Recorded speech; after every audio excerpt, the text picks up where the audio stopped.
예레미야 40장 1절부터 6절까지 말씀입니다. 사령관 느부사라단이 예루살렘과 유다의 포로를 바벨론으로 옮기는 중에 예레미야도 잡혀 사슬로 결박되어 가다가 라마에서 풀려난 후에 말씀이 여호와께로부터 예레미야에게 임하니라. 사령관이 예레미야를 불러다가 이르되 내 하나님 여호와께서 이곳에 이 재난을 선포하시더니 여호와께서 그가 말씀하신 대로 행하셨으니 이는 너희가 여호와께 범죄하고 그의 목소리에 순종하지 아니하였으므로 이제 이루어졌도다. 이 일이 너희에게 임한 것이니라. 보라, 내가 오늘 내 손에 사슬을 풀어 너를 풀어주노니 만일 내가 나와 함께 바벨론으로 가는 것을 좋게 여기거든 가자. 내가 너를 선대하리라. 만일 나와 함께 바벨론으로 가는 것을 좋지 않게 여기거든 그만두라.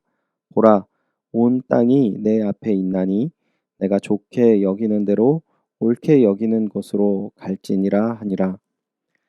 예레미야가 아직 돌이키기 전에 그가 다시 이르되 너는 바벨론의 왕이 유다 성읍을 맞도록 세운 사반의 손자 아이감의 아들 그다랴에게로 돌아가서 그와 함께 백성 가운데 살거나 내가 옳게 여기는 곳으로 가거나 할지니라 하고 그 사령관이 그에게 양식과 선물을 주어 보내매 예레미야가 미스바로 가서 아이감의 아들 그다랴에게로 나아가서 그 땅에 남아 있는 백성 가운데서 그와 함께 사니라. 아멘. 백성의 아픔에 동참하다라는 제목으로 하나님의 말씀 전하겠습니다. 오늘 우리가 함께 읽은 본문부터 45장 5절까지의 내용은 바벨론 군대에 의해 예루살렘이 함락된 다음에 유다에서 어떤 일이 있었는가에 대한 내용을 담고 있습니다. 침략자들의 손에 하나님의 도성이 멸망하였고 주민들 중 이용 가치가 있는 사람들은 거의 모두 바벨론으로 끌려갔습니다. 반대로 예루살렘과 유다에도 남은 이들이 적지 않았습니다. 바벨론에 끌려가지 않는 사람들과 전쟁이 끝났다는 소식과 함께 피신하였던 유다 사람들이 돌아와 적지 않는 규모의 공동체를 다시 형성하게 된 것입니다. 새로이 세워진 유다 공동체의 지도자를 바벨론 사람들이 총독으로 세웠고 그 사람은 당시 유대인들의 지지를 받았던 그다랴라는 사람이었습니다. 이런 배경의 내용을 생각하시고 오늘 본문을 보시면요. 오늘 본문의 사령관 느부사라단이 두 가지 내용을 예레미야에게 이야기를 합니다. 그리고 예레미야의 선택의 내용을 담고 있는데요. 먼저 첫 번째, 이스라엘의 멸망은 하나님의 말씀의 성취라는 것을 이 이방인 군대 장관이 이야기를 하고 있습니다. 2절부터 3절까지 보시면 사령관이 예레미야를 불러다가 이르되 내 하나님 여호와께서 이곳에 이 재난을 선포하시더니 여호와께서 그가 말씀하신 대로 행하셨으니 이는 너희가 여호와께 범죄하고 그의 목소리에 순종하지 아니하였으므로 이제 이루어졌도다. 이 일이 너희에게 임한 것이니라. 아멘. 우리가 본문을 통해 추정할 수 있는 것은 아마도 예루살렘을 점령하고 나서 이스라엘의 선지자 예레미야의 활동에 대해서 내용을 들었을 것이고 그 내용이 신기하게 다 맞게 되어서 느부사라단이 예레미야를 특별한 사람으로 인식했던 것 같습니다. 다만 안타까운 것은 하나님에 대한 신앙이 없는 이방인도 하나님의 뜻과 내용에 대해 입을 닫고 그것을 인정하는 마음을 갖게 되었는데 정작 이스라엘 백성은 40년이라는 오랜 시간 동안 하나님의 말씀을 선포하였지만 귀 기울이지 못하였던 것을 오늘 본문은 이야기하고 있습니다. 똑같은 말을이라도 듣는 이의 감정과 상황에 따라 전달되는 내용이 잘 받아들일 수도 있고 또 받아들이기 어려울 수도 있습니다. 느부사라단은 전쟁에 승리한 이후에 자신이 입장에서 그 이야기를 받아들일 때는 오히려 더 받아들이기가 쉬웠을 것입니다. 반대로 이스라엘 사람들 입장에서는 어려운 나라의 상황 가운데 유다를 응원해도 시원찮을 상황인데 오히려 하나님의 뜻에 망하게 되었다라고 하는 예레미야의 이야기가 귀에 들어오지 않고 거부할 수 있는 상황일 수도 있었을 것입니다. 우리가 여기에서 생각해 보아야 할 것은 하나님의 말씀을 받는다는 것은 나의 감정과 상황과 배경보다 하나님의 뜻과 말씀이 앞선다는 사실을 인정해야 된다라는 것이죠. 하나님의 뜻이 너무나도 중요하고 그렇기 위해서는 늘 우리의 마음이 주님을 향해 열려 있어야 한다는 사실입니다. 물론 우리가 이러한 부분에서 실수할 수도 있고 또한 이런 부분을 잘 인식하지 못할 수도 있습니다. 하지만 우리는 이러한 모습을 계속 소유해서는 안 됩니다. 오히려 더욱더 하나님의 뜻 앞에 우리는 겸허한 마음을 갖고 하나님의 뜻을 알기 원하는 겸손한 자세로 나아가야 할 것입니다.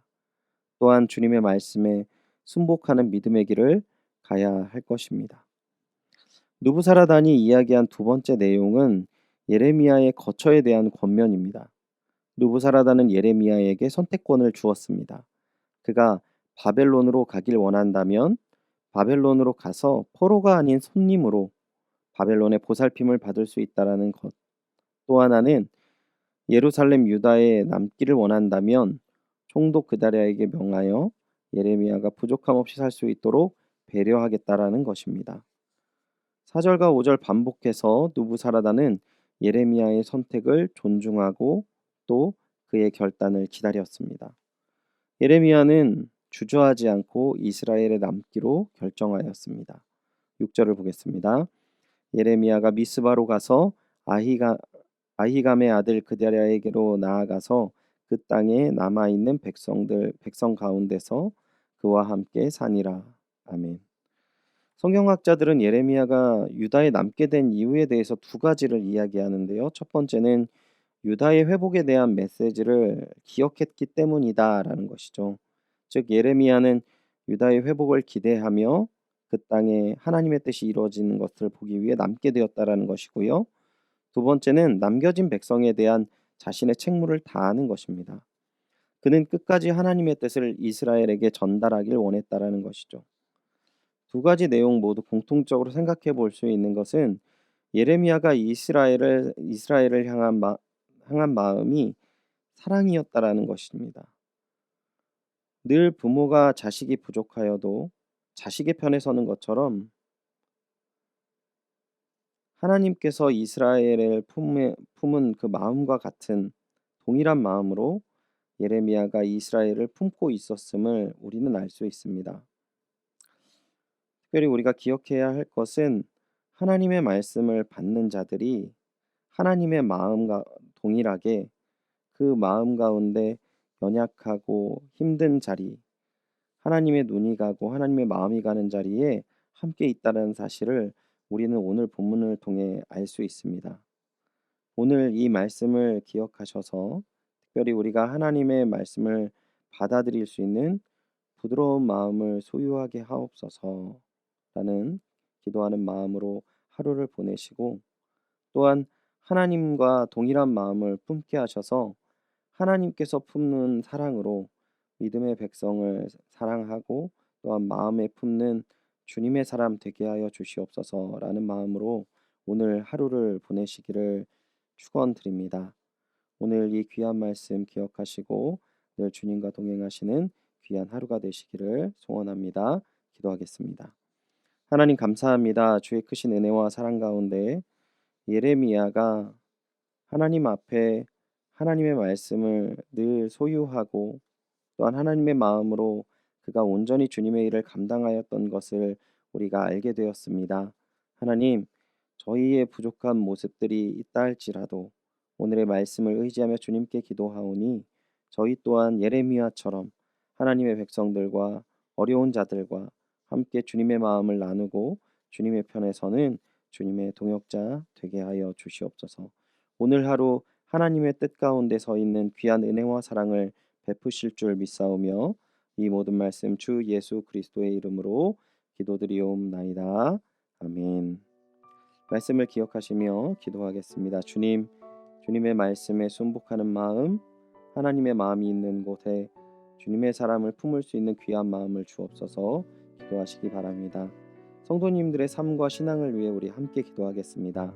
근심, 염려, 걱정이 무너져 있는 나의 세계 속에 주님께서 찾아오셔서 회복과 부흥의 말씀을 들려주소서. 기도해 주시기 바랍니다.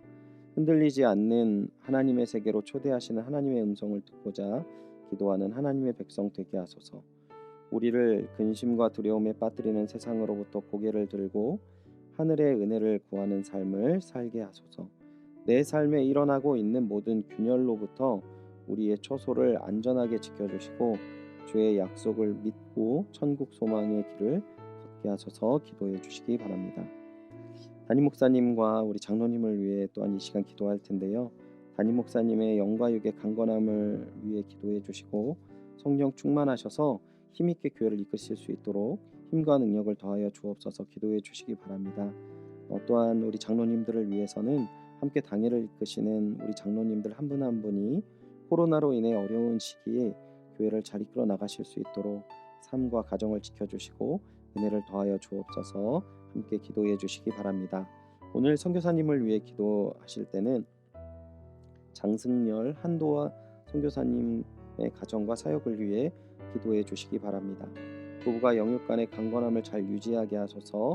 신학교의 가을 학기 강의 사역을 잘 감당할 수 있게 하소서.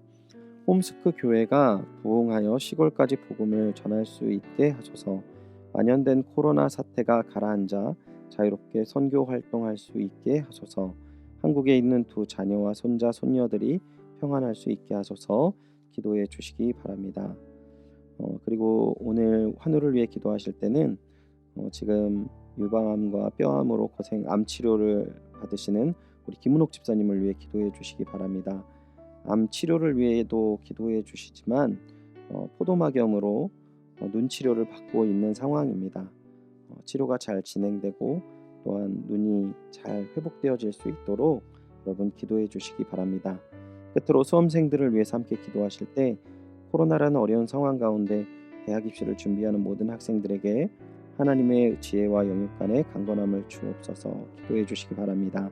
고태영, 고한별, 권순호, 김민재, 김인준, 김태훈, 박종원, 유재인, 이문영, 이윤석, 이재윤, 전인구, 조은수, 최서영, 최현희, 한동혁입니다. 다 함께 기도하겠습니다.